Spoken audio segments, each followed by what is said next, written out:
Right, ఇప్పటివరకు వచ్చినటువంటి వార్తల అంశాలకు సంబంధించి మనం పరిశీలించాం. దానికి సంబంధించి విశ్లేషించడానికి మనతో పాటు బీఆర్ఎస్ సీనియర్ నాయకులు ఓ నరసింహారెడ్డి గారు ఉన్నారు. గుడ్ మార్నింగ్ అండి. అలాగే ప్రముఖ రాజకీయ విశ్లేషకులు మనకు జూమ్ ద్వారా జాయిన్ అవుతున్నారు విజయానంద్ గారు. గుడ్ మార్నింగ్ అండి విజయానంద్ గారు. సార్ నరసింహారెడ్డి గారు, ప్రధానంగా చూసుకుంటున్నట్లయితే ఈ రోజు నుంచి అసెంబ్లీ సమావేశాలు స్టార్ట్ అవబోతున్నాయి. ప్రధానంగా అసెంబ్లీ సమావేశాల్లో బీఆర్ఎస్ సంబంధించి ప్రధాన ప్రతిపక్ష పాత్రలో ఇప్పటికే చాలా ఇష్యూకి సంబంధించి రైజ్ చేస్తుంది. మూష అంశం కావచ్చు, లేకుంటే సింగరేణి అంశం కావచ్చు, ఏదైతే మనకు రావాల్సినటువంటి నీటి వాటాలు కావచ్చు, గోదావరి జిల్లాల అంశం సంబంధించి పదే పదే ప్రశ్నిస్తున్నది. కాకపోతే ఇప్పటివరకు అక్కడ నుంచి రాష్ట్రం సంబంధించి స్పందన కరువు అవుతుంది. అసెంబ్లీ వేదికగా ఈ అంశాలన్నింటి కూడా లేవనెత్తడానికి సిద్ధమవుతున్నటువంటి అంశం ఎట్లా చూస్తారు మీరు?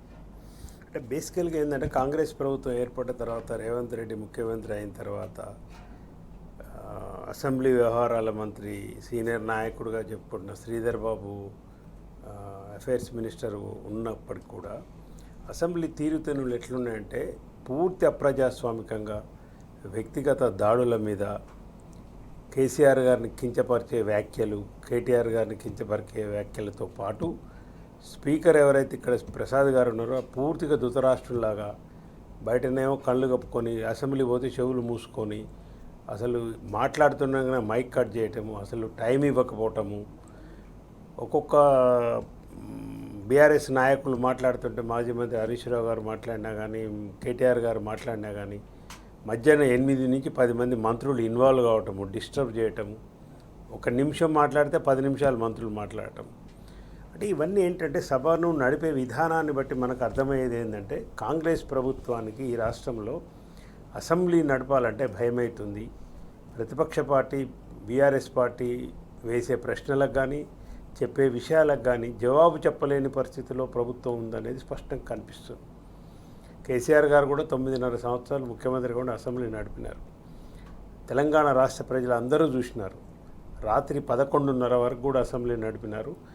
అసెంబ్లీ సెషన్ మొదలు కాగానే కేసీఆర్ గారే సభానాయకుడిగా బీఎస్సీ మీటింగ్లో మొదటి రోజు 2వ రోజు చెప్పేవారు, ఎన్ని రోజులు పెడదామంటారో చెప్పండి, అన్ని రోజులు అసెంబ్లీ నడిపిస్తామని ప్రజా సమస్యలు మీరు చెప్పినా అట్లా నడిపించినారు. బడ్జెట్ సెషన్లు 20 రోజులు 22 రోజులు నడిచిన దాఖలాలు కూడా మనకున్నాయి.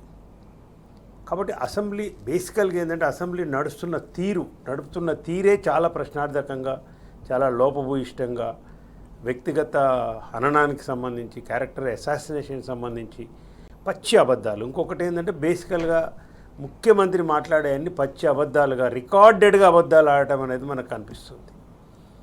ఫస్ట్ అసెంబ్లీలో ఏం చెప్పినారు మేనిఫెస్టోలో? ఫస్ట్ అసెంబ్లీ సెషన్లోనే 6 గ్యారంటీలకు చట్టబద్ధత కల్పిస్తామని చెప్పినారు.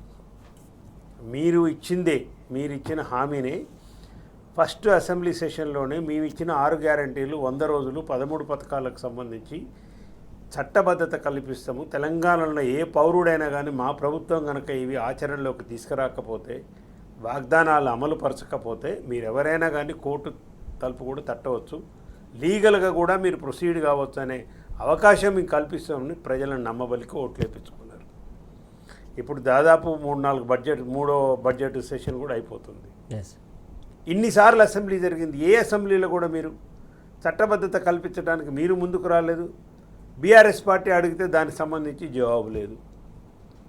మరి మీరు ఇంప్లిమెంట్ చేయడానికి, దాన్ని ఆచరణలోకి తీసుకురావడానికి మీకు దమ్ము కానీ తీసుకొచ్చే నిజంగా కూడా అంత సిన్సియారిటీ, చిత్తశుద్ధి ఉంటే ఎందుకు భయపడుతున్నారు? మరి 6 గ్యారంటీల అమలుకు చట్టబద్ధత తెస్తాం, అసెంబ్లీలో ఒక చట్టం తెస్తామని చెప్పినారు. తేవడానికి మీరు సిద్ధంగా లేరు. అంటే 6 గ్యారంటీలు అమలు పరుస్తలేరు కాబట్టి, 13 పథకాలు 100 రోజుల్లో పెడతానని ఏది ఆచరణలో సాధ్యం కాలేదు కాబట్టి, మిగతా ఇచ్చిన 420 హామీలు ఏవైతే ఇచ్చినారో అన్ని వర్గాలకు ఏమి అమలు కావట్లేదు కాబట్టి మీరు అది తేలేకపోతున్నారు.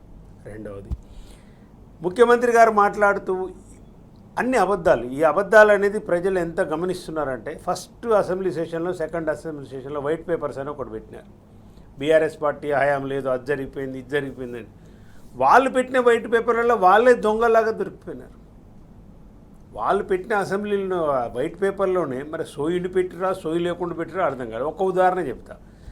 జగదీష్ రెడ్డి గారు మాజీ విద్యుత్ శాఖ మంత్రి గారు సంబంధించి విద్యుత్ శాఖకు సంబంధించి పెట్టినారు. ఆ వైట్ పేపర్లో ఏం రాసినారు? 2014 వరకు కాంగ్రెస్ 4 నుంచి 14 వరకు పరిపాలించిన దాంట్లో రాజశేఖర రెడ్డి కానీ మిగతా వాళ్ళు ముఖ్యమంత్రి ఉన్న కాలంలో 6.5 గంటలు మాత్రమే కరెంట్ ఇచ్చినామని చెప్పిన 6.5 గంటలు యావరేజ్న కరెంట్ ఇచ్చినాం తెలంగాణ రాష్ట్రంలో అని చెప్పినారు. పక్కనే మరి ఇప్పుడు 2014 నుంచి 23 వరకు కేసీఆర్ గారి పరిపాలనలో 19.6 అంటే 19.5 గంటల నుంచి 20 గంటలు యావరేజ్న, ఇది యావరేజ్, అది యావరేజే 6.5 గంటలు, ఇది యావరేజ్. యావరేజ్ని 20 గంటలు ఇచ్చిండ్రు అంటే చాలా రోజులు, ఒక నెలలో 30 రోజులు యావరేజ్ 20 రావాలంటే చాలా రోజులు 24 గంటలు కరెంట్ ఇస్తేనే యావరేజ్ 20 వస్తుంది, లేకపోతే రాదు. ఓకే, 30 గంటలు 20 గంటలు ఇస్తే యావరేజ్ చాలా రోజులు ఇస్తేనే వస్తుంది. మీకు మీరే బయట పెట్టుకున్నారు, మా పరిపాలనలో కరెంట్ ఇవ్వలేదు రైతులకు, కేసీఆర్ 24 గంటలు కరెంట్ ఇచ్చినని మీకు మీరే బయట పెట్టుకున్నారు. అట్లనే అప్పుల విషయంలో కూడా ఇన్నిసార్లు ఇంత దుష్ప్రచారం చేసి బ్లాక్మెయిల్ టాక్టిక్స్తో అప్పుల పాలు చేసిన కేసీఆర్ అని అప్పుల మీద చర్చ పెడతాము. పార్లమెంట్లో జరిగింది, బీజేపీ ఎంపీ అడిగిన ప్రశ్నకు జవాబు చెప్పినారు. 3,84,000 కోట్లు మాత్రమే కేసీఆర్ హయాంలో అప్పు అయిందని ఆయన పార్లమెంట్లో ఆర్థిక శాఖ మంత్రి, కేంద్ర ఆర్థిక శాఖ మంత్రి రిటర్న్ రిప్లై, అది ఓరల్ కూడా కాదు, రిటర్న్ రిప్లై ఇప్పిస్తే కూడా దాన్ని మీరు చర్చకు పెడతామంటే సిద్ధంగా లేరు. మీరు అన్నట్టు ఇంతకుముందు సెషన్స్లో మాత్రం ప్రతిపక్షానికి అసలు అవకాశం ఇవ్వలేదు మాట్లాడడానికి, ఇప్పుడు ఈ అసెంబ్లీ సెషన్ అన్న ఆ రకంగా ఆ దిశగా అడుగులు వేస్తారా, అలా అవకాశం ఇచ్చే అవకాశం ఉంది అనుకొని ఎక్స్పెక్ట్ చేయొచ్చు మనం? ఏమండి, అసలు ఈ అసెంబ్లీ అనేది ఒక పొరంబోకు వ్యవహారం అయిపోయింది, పొరంబోకు వ్యవహారం అయిపోయింది. అన్ని మోనో యాక్షన్లు మనం అంటారు కదా, నాటకాలలో జరిగే దాంట్లో లేచి ఆవేశంగా ఈయన మాట్లాడటం, లేచి ఆవేశంగా ఆయన మాట్లాడటం. అసలు ప్రజా సమస్యల గురించి పాయింట్ ఆఫ్ ఆర్డర్ తీసినా కానీ ఇప్పుడు ఇమ్మీడియట్గా ఒకటి కాగానే ఒక విషయం జరుగుతుందండి, అసెంబ్లీలో అవకాశం ఇవ్వాలి ప్రతిపక్షాలకు. అంతకుముందు పోచారం శ్రీనివాసరెడ్డి గారు ఉన్నా, తర్వాత వీరున్నా కానీ, కౌన్సిల్లో కానీ ఎక్కడున్నా కానీ వారి సంఖ్యను బట్టి అప్పుడు అసెంబ్లీలో అవకాశం ఇచ్చినారు కేసీఆర్ గారు. ఇప్పుడు అసెంబ్లీలో ఎట్లా కేటాయిస్తారండి టైము, వాళ్ళకున్న శాసనసభ్యుల సంఖ్య బట్టి ఇస్తారు ప్రతిపక్షాలకు. ఇవాళ 38 మంది మీరే ఉన్నారు, 10 మంది ఏం లేదు, వాళ్ళు బీఆర్ఎస్లో ఉండని మన స్పీకర్ గారు ధృతరాష్ట్ర తీర్పు ఇచ్చినారు. 38 మంది శాసనసభ్యులు ఉన్న బీఆర్ఎస్కు మీరు ఎంత టైం ఇచ్చారో చెప్పండి ప్రపోర్షనేట్గా. మీకు నిజంగా కనుక ధైర్యంగా అసెంబ్లీ నడిపి ప్రజాస్వామ్య పద్ధతులలో ప్రతిపక్షానికి అవకాశం ఇచ్చి వాళ్ళు అడిగిన ప్రశ్నలకు జవాబు చెప్పే ధైర్యము దమ్ము మీకుంటే, నిజంగా ప్రజలకు మీరు ఇచ్చిన హామీలు నెరవేరిస్తే, మీరు ఒక మా నాయకుడు ఎవరు మాట్లాడిన, డిప్యూటీ ఫ్లోర్ మాట్లాడిన ఎవరు మాట్లాడినా కానీ ఎందుకు 10 మంది మంత్రులు ఇన్వాల్వ్ అవుతుంటారు, అసలు ఎందుకు చెప్పనిస్తలేరు మీరు, ఎందుకు మైకులు కట్ చేస్తున్నారు? ఇది కదా అసలు సమస్య. మాట్లాడనివ్వరు, మాట్లాడుతుంటే మైకులు కట్ చేస్తారు, మళ్ళీ మధ్యాహ్నం ముఖ్యమంత్రి లేచి మళ్ళీ ఆయన ఒకరు ఉపన్యాసము. ఇక ముఖ్యమంత్రి గారు వచ్చిన అబద్ధాలకు సంబంధించి కూడా చాలాసార్లు మనం చెప్పుకున్నాం. ఆయన చదివింది పై పేరా చదువుతాడు, కింది పేరా చదవడు, ఒక పేరా వదిలేస్తాడు. ఇట్లా అప్పుల గురించి తప్పు, కరెంటు గురించి తప్పు. మన వీరిచ్చే నివేదికలు ఏం మాట్లాడతారు, మళ్ళీ వీళ్ళు తీసుకునేవన్నీ ఏంటి? ఇవాళ దేశంలో జీడిపిలో 5th కాంట్రిబ్యూటర్గా ఉంది తెలంగాణ అని మన ఇచ్చిన దాంట్లో పెట్టినారు పోయిన బడ్జెట్ సెషన్లో, అంత ముందు బట్టి విక్రమార్క గారు పెట్టినారు. మరి 3% జనాభా ఉన్న తెలంగాణ రాష్ట్రము ఇవాళ దేశాన్ని సాకుతున్న 5 రాష్ట్రాలలో ఒకటిగా ఎవరి పరిపాలనలో అయింది? 2014 కంటే మీరే 10 సంవత్సరాలు పరిపాలించారు. 2014 ఫిగర్స్ తీసుకుందాం, మీరు ఏదంటే చర్చకు అది సిద్ధమని చెప్పినారు, అసెంబ్లీలో చెప్పినాం, బయట కూడా చెప్తున్నాం, టీవీలలో ప్రెస్ మీట్లలో కూడా. మీరు పర్ క్యాపిటల్ ఇన్కమ్ తీసుకుందామా, తలసరి ఆదాయం 2000 కంటే ముందు తెలంగాణలో ఎంత ఉంది, కేసీఆర్ పరిపాలించిన తర్వాత ఎంత ఉంది? 1,14,000 నుంచి 3,60,000, ఇవాళ 4 లక్షలు అయిందని మీరే ప్రకటించారు. మీరు వచ్చిన తర్వాత అంతా డిక్రీజ్, పరిశ్రమలు పోతున్నాయి, కరెంటు లేదు, శాంతి భద్రతలు లేవు, కంట్రోల్లో లేవు, ఏమీ లేవు. అసెంబ్లీ అనేది ఏంటంటే ప్రజలకు ఒక దేవాలయం లాంటిది. ఒక ఎమ్మెల్యేని ఎన్నుకున్నారు ప్రజలు అంటే, గెలిపించినారంటే ఏ పార్టీ అయినా కానీ జనరల్గా అడిగిపోయిన తర్వాత ఆ నియోజకవర్గ సమస్యలు, రాష్ట్ర సమస్యల మీద ఇవాళ రైతు భరోసా ఉంది. ఫర్ ఎగ్జాంపుల్ తీసుకుందాం, రైతు భరోసాలో ఇవాళ మీరు మొదటి విడతగా 3,500 కోట్లు అంటున్నారు ఎకరం ఉన్న రైతుకు. మీరేం చెప్పినండి? ఇవన్నీ చెప్పలే పార్లమెంట్లో, మీరు మేనిఫెస్టోలు ఇవన్నీ చెప్పలే. మీరు చెప్తే ఒక్కోటి కూడా పడేది కాదు మీకు. ఓకే, ఆ అంశం గురించి కూడా మాట్లాడదాం సార్. రైతు భరోసా గురించి కూడా ప్రధానంగా అసెంబ్లీ సెషన్స్లో ఖచ్చితంగా ప్రధాన ప్రతిపక్షమైనటువంటి వాళ్ళకు అవకాశం ఇవ్వాలి, మాట్లాడే అవకాశం ఇవ్వాలి. సమస్యలని ఆయా నియోజకవర్గాల్లో ఏ సమస్యలు ఉన్నా కూడా ప్రభుత్వం వినాల్సినటువంటి అవసరం ఉంది అంటున్నారు. ఈ సెషన్లోనన్నా అలాంటి అవకాశం ఉంటుందో ఉండదో మనం చూద్దాం, ఇవాళ తెలిసిపోయే అవకాశం ఉంది. విజయానంద్ గారు, ఈ రోజు నుంచి అసెంబ్లీ సెషన్స్ స్టార్ట్ అవుతున్నాయి. ప్రధానంగా ఏదైతే ప్రతిపక్షం మాత్రం ఖచ్చితంగా ప్రజల పక్షాన ఉంటూ నిత్యం ప్రశ్నిస్తూనే ఉన్నది. సర్కారు మాత్రం దేనికి సమాధానం చెప్పలేని అంశం. ప్రధానంగా చాలా సమస్యలు ఉన్నాయి. చాలా అంశాలకు సంబంధించి కూడా అసెంబ్లీలో బీఆర్ఎస్ ఎమ్మెల్యేలు లేవనెత్తడానికి సిద్ధమవుతున్నటువంటి అంశం. దీనికి సంబంధించి మీరేమంటారు? ప్రధాన ప్రతిపక్షంగా తప్పకుండా వాళ్ళు అసెంబ్లీ సమావేశాలకి ప్రజలు ఎదుర్కొంటున్నటువంటి ప్రధాన సమస్యలు, ఎందుకంటే అసెంబ్లీ సమావేశాలు అనేటివి మనకి లిమిటెడ్ డేస్లోనే ఉంటాయి కనుక ప్రధానమైన అంశాలు మాత్రం ప్రస్థానకు వచ్చేలాగా ప్లాన్ చేసుకుంటారు. అందులో మనం ఇందాక చర్చించినట్టు పత్రికల్లో వస్తున్నటువంటి సమాచారం ప్రకారము ముఖ్యమైనటువంటి విషయాలన్నింటినీ కూడా ప్రస్తావించడానికి అవకాశం ఉన్నట్టుగా కనబడుతుంది. కానీ ఏమవుతుందంటే రాష్ట్రంలో పరిస్థితి కొంత గందరగోళం అయింది. ఏమంటే ప్రభుత్వం కూడా, కాంగ్రెస్ పార్టీ కూడా ఎందుకో వాళ్ళకు అధికారం ఇచ్చినటువంటి ప్రధానమైన అంశాలు ఏవైతే ఉన్నాయో, అంటే వాళ్ళు వాగ్దానం చేసినటువంటి ప్రజలకి ఎన్నికల ముందు వెళ్ళి ఎట్లయితే వాళ్ళు అధికారం పొందినారో ఆ ప్రధానమైన అంశాలని అకారణంగా ఎందుకో పక్కన పెట్టి సంబంధం లేని అంశాలన్నీ తెర మీదకి తీసుకొచ్చి అవి ప్రధానమైన అంశాలుగా ఇవాళ కార్యాచరణ చేసుకుంటూ పోతున్నటువంటి తీరు ఏదైతుందో, తర్వాత అడ్మినిస్ట్రేషన్ అనేది ఖచ్చితంగా వైఫల్యం చెందుతున్నటువంటి పరిణామాలు రాష్ట్రం అంతా కనబడుతున్నవి. మూడొకటి ఏంటిదంటే అధికారం ఉందని చెప్పేసి ఈ వ్యవస్థలను పూర్తిగా దుర్వినియోగం చేస్తున్నటువంటి పరిస్థితి కూడా మనకి పరిశీలనలో కనబడుతున్నది. ఈ మూడు అంశాలు రాష్ట్రంలో ఈ గందరగోళానికి ఒక ప్రధాన కారణమైనవి. ఈ నేపథ్యంలో జరుగుతున్నటువంటి అసెంబ్లీ సమావేశాలలో, ఇంతకుముందు జరిగిన అసెంబ్లీ సమావేశాల్లో కూడా ఇందాక మన ప్రస్తావన వచ్చినట్టు ప్రతిపక్షాన్ని స్పష్టంగా సమస్యల మీద అడగనిచ్చేటువంటి అవకాశం ఇవ్వకపోవడము, లేదంటే ఇష్యూ డైవర్ట్ చేసి అక్కడ గందరగోళం అయ్యేటువంటి ఒక వాతావరణాన్ని సృష్టించే ప్రయత్నం చేయడము, అసెంబ్లీ సమావేశాల ముందు ప్రతిసారి ప్రతిపక్ష నేతల మీద ఏవైనా ఆరోపణలు పెద్ద మొత్తంలో చేసి చర్చను పత్రికలు, మీడియా లేదా అసెంబ్లీలో కూడా గట్టిగా మాట్లాడితే ఆ అంశాలను ముందుకు తీసుకురావడం ద్వారా ప్రజా సమస్యలను పక్కదో పట్టించాలంటే ఒక యాక్చువల్గా అంత పెద్ద స్థాయి రాజకీయాలలో, రాష్ట్ర పరిపాలనలో అట్లాంటి చిన్న చిన్న విషయాలు, వ్యక్తిగతమైన విషయాలు యాక్చువల్గా చర్చకు రాకుండా చూడాల్సినటువంటి అవసరం ఉంటుంది. కానీ ఏంటంటే ఇక్కడ సమాధానాలు లేవు కనుక ఎట్టన్నా చేసి ఇప్పుడు దీన్ని డైవర్ట్ చేయాలనేటువంటి ఒక పద్ధతి కొనసాగుతున్నట్టుగా మనకు స్పష్టం అవుతుంది. కాబట్టి అసెంబ్లీ సమావేశాలు ప్రతిపక్షాలు ఈ ప్రభుత్వం తీసుకుంటున్న నిర్ణయాల మీద ఒక నిరసనలుగా మాత్రమే జరుగుతాయి, కానీ పెద్దగా ప్రభుత్వం నుంచి సమాధానాన్ని మనము ఆశించే పరిస్థితి ఇప్పుడు ఉన్నటువంటి ప్రభుత్వం దగ్గర మనకి కనబడతలేదు అనేది నా అభిప్రాయం. ఎందుకు అట్లా కనబడతలేదు అంటే ఈ ప్రభుత్వము వాళ్ళు ఇచ్చినటువంటి హామీలన్నీ పక్కన పెట్టి కొత్త విషయాలను వాళ్ళు ప్రజలకు ఇచ్చిన వాగ్దానాల కింద కంటే సీరియస్గా తీసుకొని అమలు చేస్తున్నారు. అవి ఏంటి అంటే ఈ ప్రభుత్వ భూములు మేము తిరిగి తీసుకుంటాం అని చెప్పి పేదల ఇల్లు గుర్చేది కావచ్చు, ఇవాళ మూసీకి సంబంధించిన దాని మీద కావచ్చు, ఇట్లా రాష్ట్రం అంతా. తర్వాత రైతులకి ఇవాళ రైతు బంధును మొత్తము అప్రకటితంగా, అంటే స్పష్టంగా మేము ఇవ్వము అని, ఇందుకు ఇవ్వలేకపోతున్నామని, లేదంటే ఇది మంచి పథకం కాదు మా కాంగ్రెస్ పార్టీ దీన్ని మేము అమలు చేయమని చెప్పడం కానీ, లేదా ఇది మంచి పథకమే కానీ మా దగ్గర ఆర్థికంగా నిధులు కొద్దిగా కొరత ఉంది కాబట్టి ప్రస్తుతానికి రైతులు అనేది మాకు ప్రాధాన్యమైన అంశం కాదు, మేము మూసీ ప్రక్షాళన ఇతర అంశాలు ప్రాధాన్యంగా తీసుకున్నాం కాబట్టి ప్రస్తుతానికి దీనికి ఇస్తలేమని కానీ ఇట్లా స్పష్టంగా చెప్పి మానేస్తే కూడా బాగుంటుండే. కానీ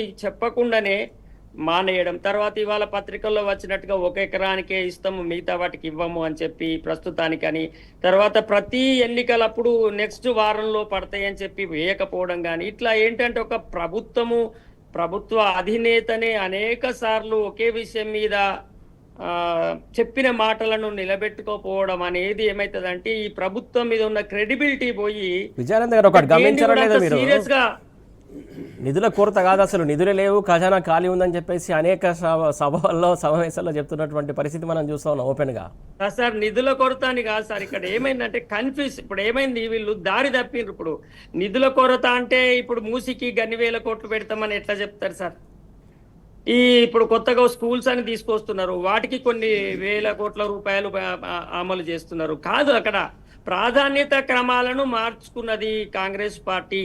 వాళ్ళు ఇచ్చినటువంటి వాగ్దానాలను అమలు చేస్తాం, వాటికి చట్టబద్ధత తీసుకొస్తామని చెప్పినటువంటి వాళ్ళు వాటన్నిటిని పక్కన పెట్టి ఇప్పుడు ముందుకు కొత్త పథకాలను తీసుకురావటం ద్వారా వాటికి డబ్బులు కేటాయించడానికి మా దగ్గర డబ్బులు ఉన్నాయంటున్నాయి. ఆల్రెడీ అమల్లో ఉన్న పథకాలన్నిటినీ పక్కన పెడుతున్నటువంటి పరిస్థితి కనబడుతుంది. ఈ నేపథ్యంలో ఖచ్చితంగా ప్రజల్లో లోపల వ్యతిరేకత ఉంటుంది. ఆ వ్యతిరేకతను ప్రతిపక్షం అసెంబ్లీలో నిలదీస్తుంది. దానికి సమాధానం చెప్పడానికి ఇప్పుడు ప్రభుత్వం దగ్గర ఎట్లా ఉంటది అవకాశం ఉంటది చెప్పండి? ఉండదు. ఎందుకంటే స్పష్టంగా ఇస్తలేంది కననే పడుతుంది కదా. ఇప్పుడు వడ్ల బోనస్ ఇస్తామన్నారు, ఇంకా దాదాపు మెజారిటీ రైతులకి వడ్ల బోనస్ లేదు, రైతు బంధు రావట్లేదు. రైట్. సో ఈ నేపథ్యంలో నడుస్తున్న అసెంబ్లీ సమావేశాలలో మనము ప్రభుత్వం దగ్గర నుంచి సానుకూల సమాధానాలను ఎట్లా ఎక్స్పెక్ట్ చేస్తాం చెప్పండి? అది చేయకపోవడం వల్ల ఏమైతుందంటే బుల్డోజ్ చేస్తారు. బుల్డోజ్ చేసి దీన్ని పక్కదో పట్టించి వ్యక్తిగత అంశాలు, రాజకీయ అంశాల ముందుకు తీసుకురావడం ద్వారా ఒక మంచి చర్చ జరిగేటువంటి అవకాశం అయితే ఇప్పుడు ఉన్న అసెంబ్లీలో కనబడతలేదు. ఖచ్చితంగా పెద్ద ఎత్తున నిరసనలు దాని రూపంలోనే జరుగుతాయి. తర్వాత అన్ని వర్గాలు, రైతులు, ఇప్పుడు ఇండ్లు కోల్పోతున్న వాళ్ళు, తర్వాత వీళ్ళందరూ ఇప్పుడు నిరుద్యోగులు ఈడ్చి పారేస్తున్నారు. నిరుద్యోగులతో ధర్నాలతోనే రాజకీయాలతో ముందుకొచ్చి ఆనాడు విజయం సాధించిన వాళ్ళు ఇవాళ నిరుద్యోగులను ఈడ్చి వ్యాన్లలో వారేస్తున్నారు. వాళ్ళందరూ రేపు పొద్దుగాల అసెంబ్లీకి ముట్టడికి వచ్చేటోళ్ళు ఆర్టీసీ కార్మికులు ఆల్రెడీ సమ్మె ప్రకటించారు. ఇట్లా ఎంతమంది ఇప్పుడు అసెంబ్లీకి ముట్టడికి వచ్చేటువంటి వర్గాలే 10-15 అయినాయి, ప్రతిపక్షంతో సంబంధం లేకుండా. అంటే బాధితులుగా ఉన్నట్టు వాళ్ళే ఇప్పుడు యాక్చువల్గా ఇదంతా వీళ్ళు క్రియేట్ చేసుకున్నారు.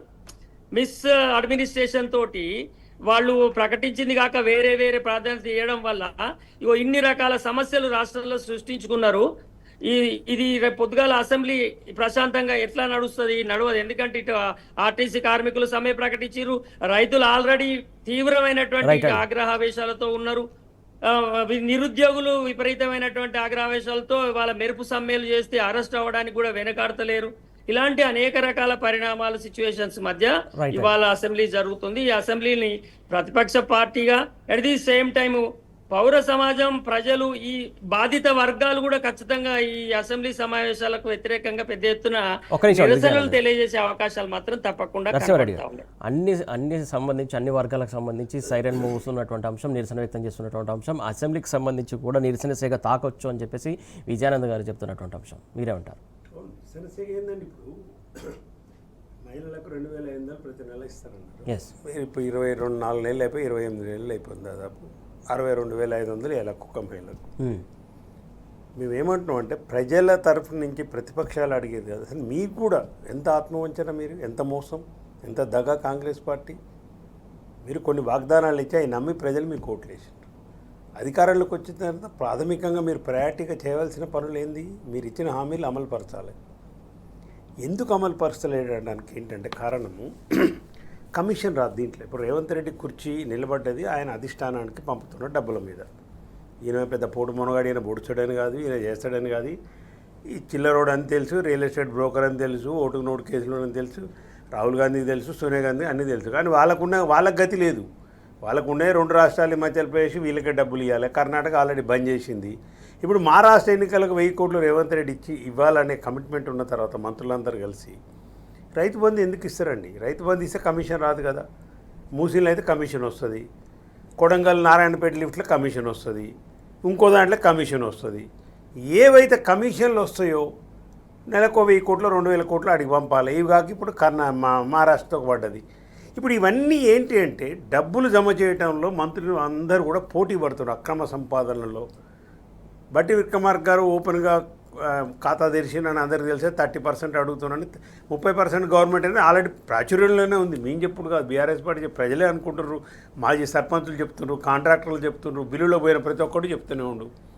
ఇక రేవంత్ రెడ్డికి ఇవన్నీ కవర్ చేయడానికి డైవర్షన్ టాక్టిక్స్, ఒక సాగు భాష, ఒక రోత, ఒక బూతు పురాణాలు పెట్టుకొని ఏం జరుగుతుందండి? ఇప్పుడు ఇలా జరిగిన దాంట్లో ఏంది? అన్ని కమిషన్ కోసమే. 150,000 కోట్లు మూసి ఖర్చు పెడతా అంటాడు. ఫస్ట్ పేజీలో 21 కిలోమీటర్ల 3,300 ఎకరాల భూమి కావాలంటాడు. దేనికండి ఏదైంది 3,000 ఎకరాల భూమి దేనికి 10,000 ఇల్లు కూల్చేది దేనికి నువ్వు చెప్పింది ఏంది నువ్వు చేస్తున్నది ఏందని ప్రజలు అడుగుతుండ్రు ఇవాళ. కాబట్టి కమిషన్ వచ్చే పని చేస్తాడు ఆయన. ఈ రైతులకు సంబంధించి కానీ ప్రజలకు ఇచ్చిన హామీలు ఎవరైనా మాట్లాడితే అసెంబ్లీలో వెంటనే అందరు లేచేసి డిస్టర్బ్ చేసి టైం లేకుండా ఇస్తారు. ఇది నేను అనే ప్రశ్న ఏంటంటే, మీరు అవకాశం ఇచ్చి మీరు చిత్తశుద్ధి పరిపాలన చేస్తే ప్రజలకు ఇచ్చిన హామీలు ఉంటే ఎందుకు మాట్లాడరు? ఎవరైనా మాట్లాడితే దాని మీద వ్యక్తిగతమైన విమర్శలు కేటీఆర్ గారి మీద, కేసీఆర్ గారి మీద, ఎవరి మీద లేదు అంటే అందరినీ సస్పెండ్ చేయటము. ఇప్పుడు సభా వ్యవహారాల మంత్రిగా శ్రీధర్ బాబు ఉన్నాడు, ముఖ్యమంత్రి ఉన్నాడు. మీరు ఇప్పుడు అసెంబ్లీకి సంబంధించి స్టాట్యూటరీ అంటే మ్యాండేటరీగా వేయవలసినవి 18 కమిటీలు ఉన్నాయి. 18 కమిటీలు ఉన్నాయి, 3 మాత్రమే వేసినారు, ఇంకా 15 కమిటీలు వేయలేదు. ఒకటి. రెండోది డిప్యూటీ స్పీకర్ ఇంతవరకు లేడు. అవును, ఏంటండి ఇది అరాచకం కదా ఇది? రాహుల్ గాంధీ ఇదే లేదా? కళ్ళు మూసుకొని పండుకుండా రాహుల్ గాంధీ అనండి వచ్చి మీరు సంతకాలు పెట్టి డిక్లరేషన్ మీద సంతకాలు పెట్టి నువ్వు మీ అమ్మ సోనియా గాంధీ గారు ప్రియాంక అందరు సంతకాలు పెడితే ఒక్కసారి అవకాశం ఏంటి? తెలంగాణ ఇచ్చినామని గగ్గోలు పెడితే డిక్లరేషన్లు ఇస్తారు. మరి ఆ డిక్లరేషన్ మీద అసెంబ్లీలో మాట్లాడదామంటే ఇప్పుడు అవకాశం ఇవ్వట్లేరు కదా. మీరు పెట్టిన హామీల గురించి మాట్లాడదామంటే అవకాశం ఇవ్వట్లేరా? వాళ్ళు మాట్లాడితే వాళ్ళ మీద లాఠీ చార్జీలు, అక్రమ కేసులు. డిప్యూటీ స్పీకర్ ఎన్నిక అయితే ఏం లేదు కదా, మీరు చేసుకునేది కదా అది కూడా చూయలేదు. అంటే మీ ప్రయారిటీస్ అన్నీ వేరున్నాయి. డబ్బులు జమ చేయాలని నెల నెల అడిగి పంపాలి. వేం నరేందర్ రెడ్డి రాజ్యసభ సీటుతో మొత్తం తేటతెల్లం అయిపోయింది కదా. వేం నరేందర్ రెడ్డి రాజ్యసభ సీటు సాధించుకున్న ముఖ్యమంత్రి అనే దాంట్లోనే తేలిపోయిందిగా. ఓకే, అధిష్టానము ఎంత బలహీనంగా ఉంది కాంగ్రెస్ అధిష్టానం. ఒకప్పుడు ఎట్లుండే ఇప్పుడు ఎట్లుండే అనే దాంట్లో ఏమవుతుందో అనేది మనకు తెలుస్తుంది. కేవలము డబ్బుల మూటలతోని ఈ పదవిని కాపాడుకుంటున్న ముఖ్యమంత్రి రేవంత్ రెడ్డి. దానికి దేనికైనా తెగించే మనస్తత్వం ఉన్న వ్యక్తి. ఇదే వేం నరేందర్ రెడ్డి ఎమ్మెల్సీ కోసమే తెలుగుదేశం పార్టీ ఉన్నప్పుడు ఓటు కేసు వచ్చింది. 50 లక్షల బ్యాగులతో నువ్వు పోయినావు, ఈయన పోయినా, అందరు పోయినరు, దొరికింది కెమెరాల ముందే. మరి అది నీ విషయం తెలియదే ఉంది, నీ చరిత్ర తెలియదే ఉంది, బీఆర్ఎస్ పార్టీ తెలియదే ఉంది, ప్రజలకు కేసీఆర్ గారి పరిపాలన తెలియదే ఉంది. మీరు ఒక 6 గ్యారంటీలు అని చెప్పి మోసం చేసి ఈ 6 గ్యారంటీల గురించి అసెంబ్లీలో చర్చించే అవకాశం కల్పించాలి ప్రభుత్వం. మీకు సమాధానం చెప్తామనే దమ్ము ధైర్యం ఉంటే మైక్ ఇవ్వండి, కట్ చేయకుండా మా సభ్యులకు, మా లీడర్లకు మైకులు ఇవ్వండి. మైకులు ఇచ్చడానికి ఎందుకు భయపడుతున్నారు? స్పీకర్ గారు ఇది ధర్మం కాదు, ఇది రాజ్యాంగం ప్రకారం నడుచుకోవాల్సిన వాళ్ళు. మీరు ఒకసారి స్పీకర్ కుర్చీలో కూర్చున్న తర్వాత పార్టీ విషయాలు ఉండవు, నిష్పక్షపాతికంగా అందరి సభ్యులకు అవకాశం కల్పించాలి. దానం నాగేందర్ కూడా పార్టీ మారలేదని స్పీకర్ గారు తీర్పు ఇచ్చిన తర్వాత ఈ భారతదేశంలో ఇక అసలు పార్టీ ఫిరాయింపుల గురించి కానీ, అది రాజీవ్ గాంధీ చేసిన చట్టమైన, వాజ్పేయి గారు 2003లో, ఆయన 1985లో రాజీవ్ గాంధీ చేసి 2003లో దానికి సవరణ చేసి 1/3 2/3 చేసిన, అంటే ఒక పార్టీలో ఒక పార్టీ సింబల్ మీద గెలిచి బీఆర్ఎస్ మీద గెలిచి కారు గుర్తు మీద ఖైరతాబాద్ నియోజకవర్గం నుంచి ఎమ్మెల్యేగా కొనసాగుతూ కాంగ్రెస్ పార్టీ బీఫామ్తోని ఎంపీగా కాంటెస్ట్ చేసే సికింద్రాబాద్లో కూడా సరి అయిన సాక్ష్యాధారాలు దొరకలేదు కాబట్టి వీళ్ళు పార్టీ మారిందని మాకు సరైన నిర్దేశిత రాతపూర్వకంగా డాక్యుమెంటరీ ఎవిడెన్స్ మాకు లభ్యం కాలేదు కాబట్టి దానం నాగేందర్ కూడా బీఆర్ఎస్ పార్టీ ఎమ్మెల్యే ఎన్టీవీ. ఇక అట్లాంటి స్పీకర్ ఆధ్వర్యంలో జరుగుతున్న అసెంబ్లీ ఇప్పుడు పార్టీ ఫిరాయింపుల గురించి చర్చ పెడితే ఫస్ట్ ఎవరి గురించి మాట్లాడాలి? స్పీకర్ గురించి మాట్లాడాలి. మరి ఎలా చేస్తారా స్పీకర్ గారు? ఏం ఒత్తిడి ఉందో ఆయనకు, మరి ఎట్లాంటిదో మనకు తెలియదు పైనుంచి. కడియం శ్రీహరి గారు కూడా పార్టీ మారలేదు. అందరూ ఏమనుకున్నాడు తెలంగాణ సమాజం, కనీసం ఈ ఇద్దరన్నా తీసేస్తలే అనుకున్నారు అందరూ. దానం నాగేందర్ అయితే డెఫినెట్ అవుట్ అనుకున్నారు. సామాన్య ప్రజలు రోడ్డు మీద పోయే వాళ్ళు మాట్లాడుకునే మాటలంతా ఆ మాటలకు కూడా అంటే ఇది అవుతుందేమో అనుకున్నది కూడా కాకుండా చేసినాక ఎక్కడ రాజ్యాంగము, ఏమి రాజ్యాంగం అమలవుతుంది? ఎక్కడి పరిపాలన ఉంది? ఒక జాతీయ పార్టీ 130 సంవత్సరాల చరిత్ర ఉన్న పార్టీ తరఫు నుంచి స్పీకర్గా మీరు ఆడ కూర్చొని అసెంబ్లీలో కూర్చొని మీరు ఎలాంటి రూల్స్ లేవు, నాకు ఏమీ లేదు అంటే ఇప్పుడు ఏమైందంటే ఇప్పుడు ఒక ఎమ్మెల్యే పార్టీ మారి అధికార పార్టీలోకి పోయి స్పీకర్కి ఒక లెటర్ ఇస్తే చాలు, నేను పార్టీ మారలేదు, కండవాలంటే కాదంటారు. ప్రచారం ఎన్నికల ప్రచారం చేసిండు కాంగ్రెస్ పార్టీకి, ఆయన బిడ్డకు ప్రచారం చేసిండు, కావ్య గారికి ప్రచారం చేసిండు, శ్రీహరి గారు అంటే అది సాక్ష్యం కాదంటివి. ఇక ఈ బీఫామ్ అయితే ఇంతకంటే డాక్యుమెంటరీ ఎవిడెన్స్ ఏముంటుంది? స్పీకర్ గారు, ప్రసాద్ గారు, కుమార్ గారు మీరు చెప్పాలి. కాంగ్రెస్ పార్టీ ఇష్యూ చేసిన బీఫాము సంతకం పెట్టింది ఈయన కాదు, పైనుంచి వచ్చింది. ఏఐసీసీ వాళ్ళు సంతకం పెట్టిండ్రు.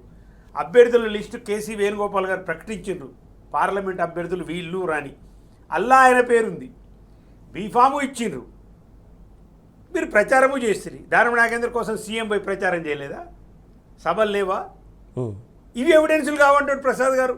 ఓకే, అంటే ఇప్పుడు పార్టీ ఫిరాయింపుల గురించి అసెంబ్లీలో చర్చ పెడితే ఫస్ట్ ఎవరు మీ చర్చ పెట్టాలి? స్పీకర్ మీద. స్పీకర్ని అవమానిస్తున్నారు. మళ్ళీ జగదీష్ రెడ్డి గారు అట్టెట్లా మాట్లాడతారండి, మాకు అవకాశం ఏంటి అని పోయిన సెషన్లు అంటే సస్పెండ్ చేసి పడేసి 15 రోజులు సెషన్ మొత్తం సస్పెండ్. ఇది అన్యాయం. ఇంకా జగదీష్ రెడ్డి గారు అడిగింది ఏంది? న్యాయపరంగా అడిగిండు. దీంట్లో మాకు అవకాశం ఇస్తలేరు, దీంట్లో వాళ్ళకి ఇస్తున్నారు అని అంటే ఒకరోజు ఆ ఇష్యూ మీద సస్పెండ్ చేస్తారు.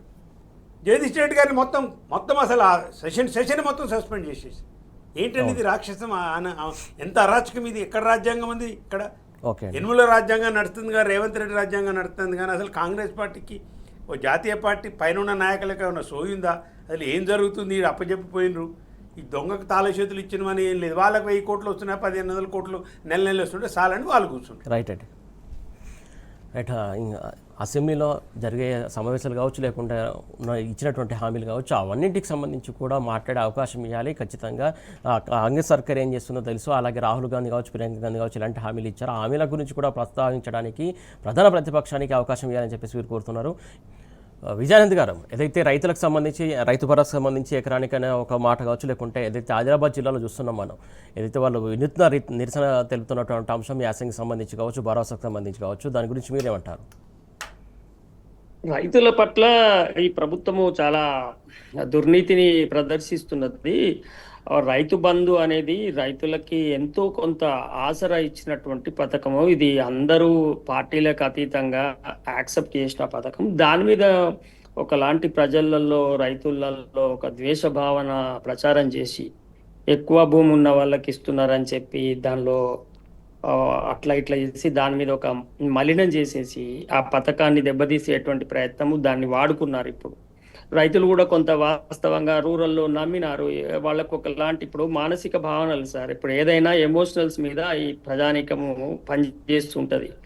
సో మాకు వచ్చే 3 ఎకరాలకు 5 ఎకరాలకు ఎవరు ఇయ్యలే ఈ దేశంలో, ఈ ప్రభుత్వం ఇస్తున్నదాన్ని ఆలోచించడం బంద్ చేసి గాయన గంతకాన్ని ఎందుకు పోతున్నదని ఆలోచించేలాగా మైండ్లు వాష్ చేసినారు. ఎక్కడికక్కడ వాళ్ళ మెదళ్లలో దాన్ని నింపి ఒక ఈర్ష భావన తీసుకురావడం ద్వారా ప్రజలందరూ అట్లా లిమిటెడ్కే ఇవ్వాలి, ఎక్కువ ఉన్న వాళ్ళకి ఎందుకు ఇస్తున్నారు అనేది తీసుకురావడం జరిగింది. ఈ 1 ఎకరానికి 3 ఎకరాలకు 5 ఎకరాలకు ఉన్న వాళ్ళకు మరి ఈ దేశంలో ఉన్న రాజకీయ పార్టీలో, ప్రభుత్వాలు గతంలో ఎందుకు ఇవ్వకపోయాయి? ఈ ఇచ్చిన దాని మీద వీళ్ళందరూ ఇట్లాంటి దుష్ప్రచారాలు ఎందుకు చేస్తున్నారు? దీనిలో ఒకవేళ ఏదైనా తేడా వస్తే నష్టపోయేది ఎవరు అనే ఆలోచన, విచక్షణ రైతులు కోల్పోయేలాగా దాన్ని ప్రచారం చేసి ఒక ద్వేషభావన పెంపొందించి ఏం చేసినారంటే ఆ రైతు బంధు పథకం అనేది మంచిగా లేదు అనేది ఒకటి తీసుకురావడం ద్వారా ఇవాళ అసలుకే ఆ పథకానికే ఎసరు వచ్చే పరిస్థితికి వచ్చింది. నిజంగానే ఒకవేళ వాళ్ళు నమ్మినట్టుగా 10 ఎకరాల లోపు వాళ్ళకి అని ప్రభుత్వ రంగానే ప్రకటించి 10 ఎకరాల లోపు వాళ్ళకి ఇస్తే సరిపోతుండే, మంచిదే. అంతకన్నా ఎక్కువ ఉన్న వాళ్ళకి ఇవ్వకుండా వాళ్ళకు పెట్టుబడి సహాయమో, సమాజంలో వాళ్ళకి పలుకుబడి ఉండి వాళ్ళ ఇంత డబ్బు అప్పైనా తెచ్చుకొని వాళ్ళు వ్యవసాయం చేసుకునే అంత శక్తి ఉంటుంది. మోర్ దాన్ 10 ఎకర్స్ ఉంటే 10 ఎకరాల లోపు వాళ్ళకి ఏమవుతుంది అంటే కొంత పరపతి తక్కువ ఉంటుంది, వీళ్ళకి పెట్టుబడి సహాయం అవసరం ఉంటుంది. ఈ నేపథ్యంలో వాళ్ళు చాలా ఇబ్బంది పడుతున్నారు. రెండోది ఏమైందంటే సార్, మొత్తం ఇప్పుడు నీటిపారుదల రంగం దెబ్బతిన్నది, పవర్ క్వాలిటీ రావటం లేదు. ఇప్పుడు చూస్తే సిరిసిల్లలో మొన్న ఇక్కడ మన దగ్గర కరీంనగర్ దగ్గర ఈ మిగతా చోట్ల కూడా ఇప్పుడు మెదక్ డిస్టిక్ లో కూడా చాలా చోట్ల ఇప్పుడు నీళ్లు అందుతలేవు. ఇదివరకు గతంలో వాళ్ళు నీళ్లను ఎక్కువగా ప్రాధాన్యత చేసి ఇప్పుడు వేసంగికి నీళ్లు వదిలిపెట్టేవారు. ఇప్పుడు నీళ్లు లేక 1000 ఎకరాల పంట నష్టపోతున్నారు. ఆ నీళ్లు అందుతలేవని ఆరాటంతో ఏం చేస్తున్నారు, బోర్స్ వేస్తున్నారు. ఆ బోర్స్ పడకనే వాళ్ళు ఇన్ని రోజులు అవి పడావు పెట్టుకునేటోళ్ళు. ఇప్పుడు ఆ బోరు 400 మీటర్లు వేసినా ఎంత వేసినా అవి పడక అట్లా డబ్బులు లాస్ అయ్యి ఇప్పుడు పెట్టిన పెట్టుబడి రాక బోరుకు అయ్యే ఖర్చు, దానికి అయ్యే వడ్డీతోటి మళ్ళా ఇది చాలా పెద్ద మొత్తంలో రైతాంగం సంక్షోభంలో పడుతున్నటువంటి పరిస్థితి ఉంది. ఇలాంటి అనేక విషయాలు ఉన్నాయి. పవర్ క్వాలిటీ రావటం లేదు. 10 గంటలు 9 గంటలు 11 గంటలు మాత్రమే పవర్ అనేది వస్తుంది. అది కూడా క్వాలిటీ పవర్, 3 ఫేజ్ పవర్ వస్తలేదు. ఇట్లాంటి సిచ్యువేషన్స్ ఉన్న నేపథ్యంలో మనం కింద కనుక్కుంటే ఏంటంటే బోనస్ కూడా కొన్ని వేసిండ్రు, కొన్ని వేయలేదు. కొన్ని వేసిన మాట వాస్తవం, కొంతమందికి మాత్రమే బోనస్ వేసారు. కానీ ఇంకా చాలా మందికి బోనస్ కూడా వేయలేదు. వాళ్ళు ఏం చేసిండ్రు, దొడ్డు వడ్లు పెడితే మనకి లాభం వస్తుంది, కానీ సన్న వడ్లాలు పెడితే రేట్ ఎక్కువ ఉంది, బోనస్ కూడా వస్తుంది కాబట్టి అంతకంతే అని కొంతమంది దానికి ముందుకు పోయినరు. పోతే ఇప్పుడు ఏమైంది, వాళ్ళకి ఆ బోనస్ రాక ఏమైందంటే వాళ్ళకి వచ్చే లాభం అక్కడ గవర్నమెంట్ దగ్గర మిగిలిపోయి ఉన్నది. అది ఎప్పుడు పడుతుంది, మేము ఎప్పుడు తినాలి, ఈ ఖర్చుల మందం పోయింది ఈ పంట అమ్ముకుంటే. సో ఇట్లా రైతులు ఆర్థిక సంక్షోభంలో పడిపోయారు. ఇప్పుడు ఆత్మహత్యలు మళ్ళా మొదలైనాయి. ఇప్పుడు ఈ 2 ఏళ్లలో అంతకుముందు 40-50 ఆత్మహత్యలు సంవత్సరానికి 2020-23 మధ్యలో ఉంటే ఇప్పుడు అవి 600-700కు పోయే పరిస్థితి వచ్చింది. సో ఇది చాలా సీరియస్గా మనము అబ్జర్వ్ చేయాల్సినటువంటి అంశం. ఇది ప్రజలకు సంబంధించిన అంశం. రాజకీయాలు పక్కన పెడితే, అంటే ఒక ప్రభుత్వము ఒకే రాష్ట్రంలో ఒకే బడ్జెట్లో గతంలో ఇట్లెందుకు జరిగింది, ఇప్పుడు ఇట్లెందుకు జరుగుతుంది అనేటువంటి విశ్లేషణ అయితే తప్పకుండా చేసుకోవాల్సినటువంటి అవసరం ఉన్నది. ప్రజల ప్రాణాలతో ముడిపడి ఉన్నటువంటి అంశం కనుక. కాబట్టి రైతు బంధు అనేది కావచ్చు, నీళ్లు, ఇప్పుడు తెలంగాణలో వ్యవసాయానికి నీళ్ళు ఇవ్వడం కావచ్చు, ఇవన్నీ మనుషుల యొక్క జీవితాలతో ముడిపడి ఉన్నాయి. వాళ్ళు చావడం బ్రతకడం అంటే జీవితానికి సంబంధించిన చాలా సీరియస్ అంశము. దీంతో మనిషి చావడం బతకడం అంత సీరియస్ విషయాలు అవి. అంత మామూలుగా ఏదో ఉచితాలు అని పథకాలని చెప్పే మాటలు కాదండి అవి. ఇక్కడ జీవితాలతో ముడిపడి ఉన్న అంశం. మనం మెట్టలో ఉన్నాం కాబట్టి మనకు కరెంటు తర్వాత ఎంత ఖర్చైనా ప్రాజెక్టు కట్టి నీళ్ళు ఇవ్వడం అనేది చాలా పెద్ద మొత్తంలో ప్రాధాన్యత ఉండాలి. రైతు బంధుని కానీ ఉచిత కరెంటుని కానీ ఇక్కడ మనము ఫ్రీబీస్ కింద చెప్తే అది మాత్రం చాలా తప్పు. అట్లా చెప్పేవాళ్ళు ఎవరైనా కానీ ఇప్పుడు జరిగే ఆత్మహత్యలు అన్నిటికీ కారకులు అవుతారు. ఎందుకంటే ప్రజలు ఇక్కడ చాలా వ్యవసాయం తప్ప ఇంకో మార్గం లేకుండా ఆధారపడ్డ వాళ్ళందరూ ఈ రెండింటి మీద ఆధారపడితే మాత్రమే వాళ్ళు ఇంతో అంతో 4 రూపాయలు సంపాదించుకోగలుగుతారు. లేకపోతే వాళ్ళ జీవితాలు మొత్తము ఛిద్రమైపోతాయి. అందువల్లనే ఆత్మహత్య చేసుకుంటారంటే మామూలు విషయం కాదు కదా. వాళ్ళకి ఏముంటుందండి, గ్రామంలో పెద్దగా సమస్యలు ఏముంటాయి. ఏదో సింపుల్గా వాళ్ళకు ఉన్నదానిలో మంచిగా బతికేటువంటి కుటుంబాలు కూడా ఆత్మహత్యలు చేసుకుంటాయి. అంటే ఎప్పుడు చేసుకోగలుగుతాయి అంటే వాళ్ళ మీద చాలా తీవ్రమైన ఆర్థిక సామాజిక ఒత్తిడి ఉన్నప్పుడే చేసుకుంటాయి. ఇట్లా అనేక పథకాలు. ఇవి కాకుండా ఇప్పుడు ఏమైంది సమస్య అంటే, ఇవి కాకుండా ఈ రిటైర్డ్ అయిన ఉద్యోగులకు పాపము పెన్షన్స్ రావడం లేదు. ఉద్యోగులకు డిఎల్ పెండింగ్ లో ఉన్నాయి. ఆర్టీసీ వాళ్ళు సమ్మె ప్రకటించినారు.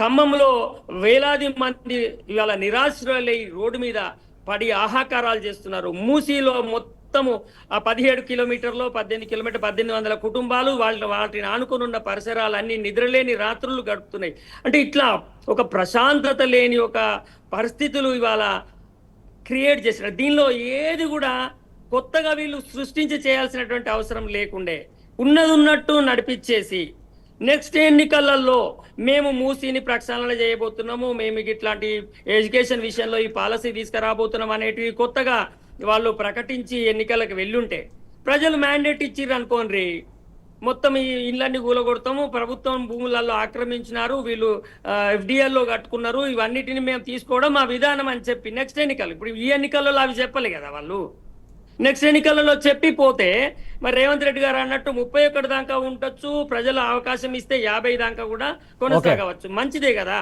కాబట్టి అట్లా చెప్పకుండా ప్రజలకు చెప్పని విషయాలను సడన్ గా ముందుకు తీసుకొచ్చి వాళ్ళని అందరినీ వీధుల పాలు చేసి వాళ్ళ మొత్తం తెలంగాణ రాష్ట్రం అంతా ప్రశాంతత దెబ్బతిని ఆహాకారాలు చేసినటువంటి సిచ్యువేషన్ ఉంది.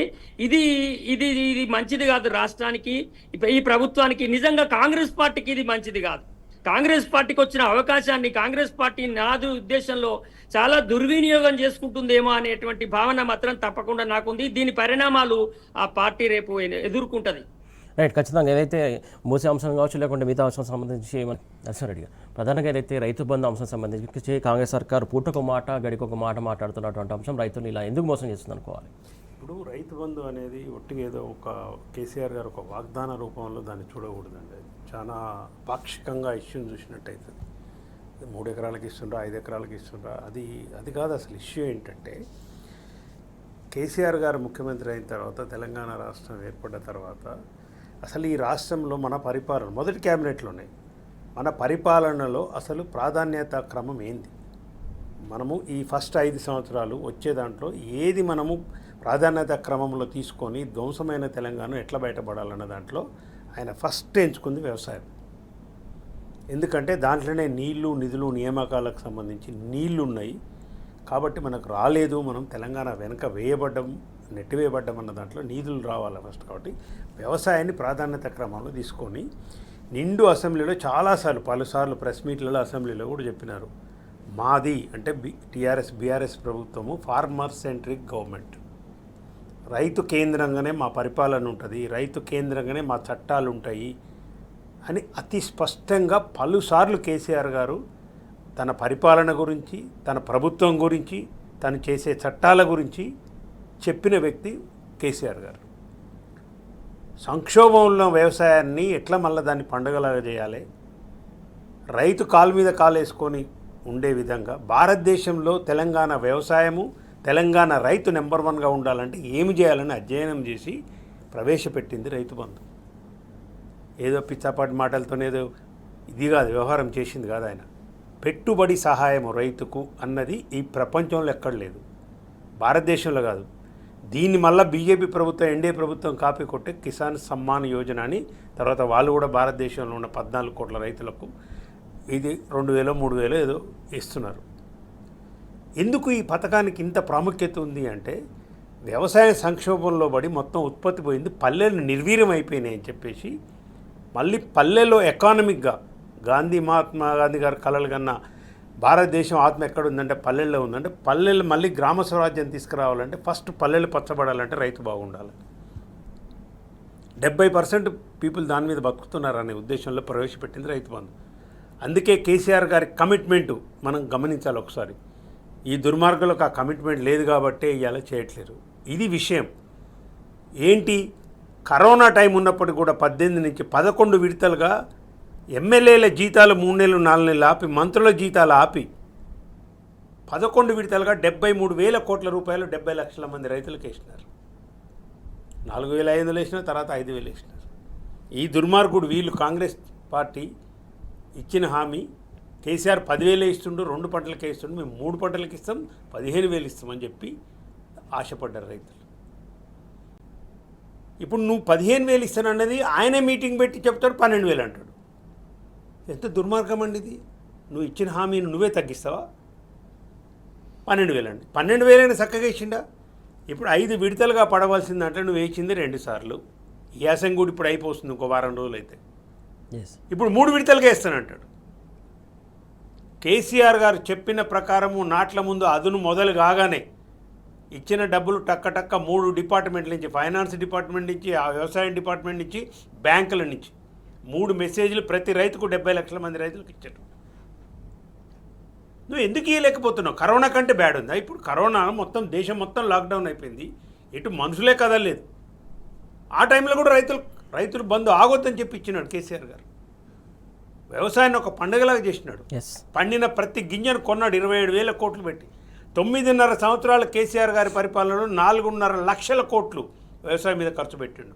రైతు వేదికలు కట్టిండు, కల్లాలు కట్టిండు, కాంటాలు రైతుల దగ్గరికి పోయి తీసుకొచ్చే విధంగా ఏర్పాటు చేసిండు. మీ ముఖాలకు ఉన్న పథకాన్ని కంటిన్యూ చేయలేకపోతాడు. అందుకే చెప్తాను, మీ ప్రాధాన్యత క్రమం రైతు బంధు కాదు. అబద్ధాలు చెప్పి మోసం చేసి మీరు ప్రజలను అబద్ధాలు చెప్పి అధికారంలోకి వచ్చినారు. ఇప్పుడు మీకేమైనా సంపాదన ఇప్పుడు దోచుకోవటము, దాచుకొని వాళ్ళకి ఇచ్చేది ఇచ్చేసి, వాళ్ళకు 100 రూపాయలు ఉంటే వీళ్ళు 200 సంపాదించి మంత్రులంతా పోటీ పడేది. ఇలా ఇచ్చిన హామీల అమలులో ఏ మంత్రి మాట్లాడటం లేడు.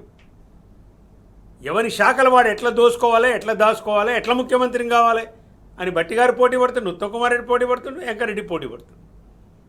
కుల్లా దుకాణాలు తెచ్చిన అన్నిటిల్లా. ఇవాళ ల్యాండ్ భాగవతం ఏందండి, భూభాగవతం ఏంది ఇవాళ ప్రతి దాంట్లో?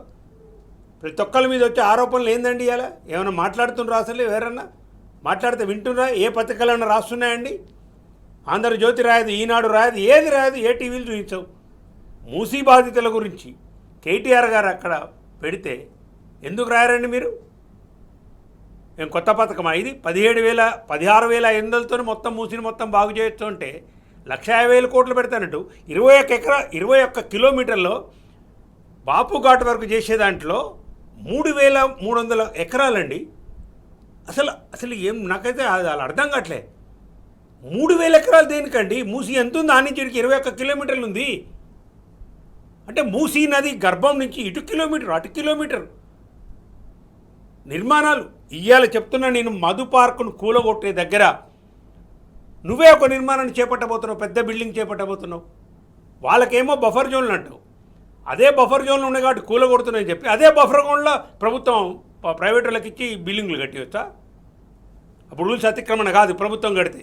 ఓకే, ఏం లేదు, సింపుల్గా నేను చెప్తున్నా కదా. మీరు మూసీది ఏంటంటే లూటిఫికేషన్ ఎందుకు అంటున్నామంటే అసలు ఈ 3,000 ఎకరాలు అవసరం లేదు. ఒక్క ఇల్లు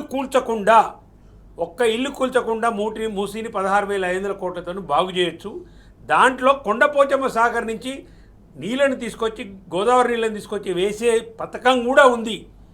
మూసీ ఎక్స్ప్రెస్ హైవే ఉంది, 8,000 కోట్లు, 16,000 కోట్లలో సగం అక్కడి నుంచి ఉంది. అక్కడి నుంచి గౌరీల వరకు ఇన్ని కలిపితే కూడా 16,000, 32 ఎస్టీపీలు కట్టినారు. 20 ఈయన మొన్న ఓపెన్ చేసినా కూడా కేటీఆర్ గారికి కట్టినాయి మున్సిపల్ శాఖ మంత్రి ఉన్నప్పుడు, కేసీఆర్ గారి హయాంలో జరిగినాయి. ఓకే అండి. ఇవన్నీ చూస్తుంటే ఏంటంటే రియల్ ఎస్టేట్ బ్రోకర్ ఇవాళ ఈ రాష్ట్రానికి సీఎంగా మారింది కాబట్టి ఆయన మొన్న కూడా అన్నాడు, పాపం ఓపెనే చెప్పిండు, అవును రియల్ ఎస్టేట్ చేస్తే ప్రభుత్వం రియల్ ఎస్టేట్ చేస్తే తప్పేంది అన్నాడు. ఇదేం మాటలండి నాకు అర్థం కాదు. నువ్వు రియల్ ఎస్టేట్ చేయడానికి కానీ నేను ఎందుకుంది, ప్రజలు నిన్ను ఎన్నుకుంది పరిపాలన చేయమని, రియల్ ఎస్టేట్ వ్యాపారం చేయడానికి కాదు. రైట్ అండి. ప్రభుత్వాలు ఎప్పుడు రియల్ ఎస్టేట్ వ్యాపారాలు చేయవు. ఇలా ఉన్నది అదే. ఇంకోటి మూసీబాజీలు ఒకటి అడుగుతున్నారు, ఒక ప్రశ్నకు రేవంత్ రెడ్డి గారు జవాబు చెప్పాలి, కాంగ్రెస్ నాయకులు కూడా. ఇప్పుడు నువ్వు పక్కన కేటీఆర్ గారు పక్కన నువ్వు కోకపేటలు అమ్మింది 170 కోట్లు 200 కోట్లు ఎకరం అమ్మినావు. సరే, ఇక్కడికి సంబంధించి ఒక 50 కోట్లు 60 కోట్లు వేసుకున్నా 3,000 ఎకరాలకు 1,50,000 కోట్ల వాల్యూ ఉన్నాయి. ఆ భూములకు ఇలా నువ్వైతే చేసుకుంటున్నావో ఆక్రమించుకోవాలనుకుంటున్నావు ఒక రకంగా 1,50,000 కోట్ల వాల్యూ. ఈ దుర్మార్గం అంటాడు జీరో వాల్యూ ఉన్నాయంటాడు. అవి నిన్న మొన్న నాకు తెలిసిన వార్త ఎంతవరకు నిజం, సబ్జెక్టు కరెక్షన్ ఇవన్నీ 22A పెట్టిరట, నిషేధిత జాబితాలో పెట్టిరని ఒక వార్త ఒక మెసేజ్ వచ్చింది నాకు. అంటే వీళ్ళు అమ్మటానికి లేదు, వాళ్ళ కొడుకులకు ఇచ్చుకోవడానికి లేదు. ఇప్పుడు నీ భూమి జీరో వాల్యూ అని చెప్పి గవర్నమెంట్ దాని మీద పడి గవర్నమెంట్ ఏది ఇస్తే తీసుకొని బయటికి పోవాలన్నట్టు. మరి నువ్వు అమ్మినట్టే 3 లక్షల గజం అమ్మినావు కదా మన జూబ్లీ సీతల. మరి అదే 3 లక్షల గజం కట్టి అక్కడ బాధితులు కూడా కట్టి ఎకరానికి నువ్వు కొన్నావు కదా, అదే 50 కోట్లు కట్టి అక్కడికి. అంటే నువ్వు అమ్మితేనే 200 కోట్లకు అమ్ముకుంటావు, వాళ్ళే అయితేనేమో జీరో వాల్యూ ఉంటుంది. అంటే ప్రజా వ్యతిరేక ప్రభుత్వం అనేది స్పష్టంగా కనిపిస్తుంది.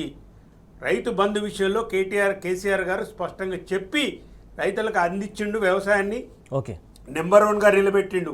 3 కోట్ల టన్నుల వరిధాన్యాన్ని పండించిండు, 50 లక్షలు 60 లక్షలు ఉన్నదాన్ని. ఇది కూడా నిన్న మేము చెప్పుడు కాదు, నిన్న పార్లమెంట్లో చెప్పిండ్రు. Socio economic studies report parliament budget కన్నా ముందు పెట్టే దాంట్లో కూడా ఎక్కడుందని చిత్తశుద్ధి కాంగ్రెస్ ప్రభుత్వం. Vijayender please conclude. అన్మ్యూట్ చేయండి, మ్యూట్లో ఉంది మీ.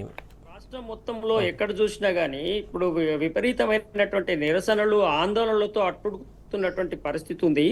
ఈ పరిస్థితిని కేవలము ఇప్పుడున్నటువంటి ముఖ్యమంత్రి గారు తీసుకునేటువంటి నిర్ణయాల్లో దాదాపు 80% కారణం అదే. అంటే స్వయంగా వాళ్ళు ప్రకటించిన విషయాలు ముందుకు తీసుకొచ్చడం. ఇప్పుడు ఖమ్మం ఇష్యూ కావచ్చు, మూసీ విషయం అయితే ఇప్పుడు ఏ మీడియాలో ఎక్కడ ఎవరు మాట్లాడుకున్నా అది తప్ప వేరే అంశం మాట్లాడతలేదు. ఎందుకంటే ప్రజలు చాలా చాలా ఆహాకారాలు చేస్తున్నటువంటి పరిస్థితి, వాళ్ళ సిచ్యువేషన్ చూసి ప్రతి వాళ్ళు కూడా బాధపడుతున్నటువంటి పరిస్థితి. వాళ్ళకు వచ్చింది రేపు ఇంకొకరికి వచ్చే అవకాశం ఉంటుంది కదా, ఇట్లయితే ఎట్లా. ప్రభుత్వమే ఒక అనుమతి ఇచ్చి ఆ అనుమతిని అప్పుడు ఇచ్చినాం కాబట్టి ఇప్పుడు దాన్ని మార్చిన మేము కొత్తది తీసుకొస్తామంటే ఎవరికి జీవితాలకు గ్యారంటీస్ ఉన్నాయి? ఇప్పుడు ఏది పడితే అది రూల్ తీసుకొచ్చి ఇప్పుడు పాత రూల్ లేదు ఇప్పుడు కొత్తది మొదలైందని అంటే అది ప్రజలకి ఆందోళనకరమైనటువంటి పరిస్థితి ఉంది. అది చాలా అదొకటైతే రిటైర్డ్ అయిన కార్మికులకు డబ్బులు రాకపోవడం, డైరెక్ట్గా ముఖ్యమంత్రి గారే రోజు 1,000 కోట్ల రూపాయలు ఇవ్వాలి ఎక్కడి నుంచి ఇస్తామని చెప్పి ప్రకటించడము. తర్వాత ఇప్పుడు డిఏలు పెండింగ్ లో ఉండడం, ఆర్టీసీకి సంబంధించి ఆర్టీసీని ప్రైవేటైజేషన్ చేసేటువంటి ప్రక్రియలో ఎలక్ట్రిక్ బస్సులన్నీ ప్రైవేట్ వాళ్ళకి ఇస్తున్నటువంటి నేపథ్యంలో ఆర్టీసీ వాళ్ళు సమ్మె ప్రకటించినటువంటి పరిస్థితి కనబడుతుంది. ఈ రైతులకు నీళ్లు లేవు, కరెంటు లేదు, విద్యార్థులు నిరుద్యోగులు పెద్ద ఎత్తున రోడ్ల మీదకి వచ్చి వాళ్ళ ఆందోళనలు చేస్తున్నటువంటి పరిస్థితి ఉన్నది. ఇట్లా 1-2 వర్గాలని కాదండి, అనేక వర్గాలు. గురుకులాల్లో అనేక మంది దాదాపు 122 మంది పిల్లలు చనిపోయినారని రిపోర్ట్స్ చెప్తున్నాయి. అక్కడ సరిగైన ఆహారం లేదు, ఇబ్బంది ఉన్నదని చెప్తున్నారు. ఇట్లా అనేక సమస్యలతో మొత్తము రాష్ట్రం అంతా సతమతమవుతున్నటువంటి పరిస్థితులలో కొత్తగా ఏవేవో కొత్త ప్రాజెక్టులు పథకాలు అవి ఇప్పుడు అమలయ్యి ఇప్పుడు ప్రజలకి అందుబాటులోకి వచ్చేవి కావు.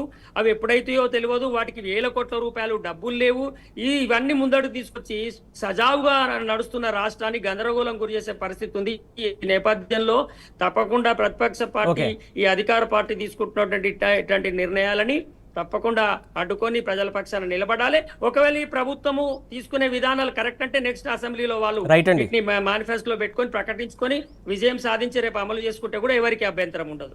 రైట్ అండి, థ్యాంక్ యూ అండి విజయానంద్ గారు, thank you so much. Thank you అండి నరసింహారెడ్డి గారు, థ్యాంక్ యూ సో మచ్. మొత్తం చూస్తున్నాం కదా, అయితే అనేక సమస్యలు ఉన్నాయి రాష్ట్ర వ్యాప్తంగా అగ్నిగుణంగా మారుతున్నటువంటి అంశం. అసెంబ్లీలో చాలా అంశాలు ప్రస్తావించాల్సినటువంటి అవసరం ఉందని చెప్తున్నటువంటి అంశం ఇది. వాటి వార్తలు వాస్తవాలు. Keep watching tea news.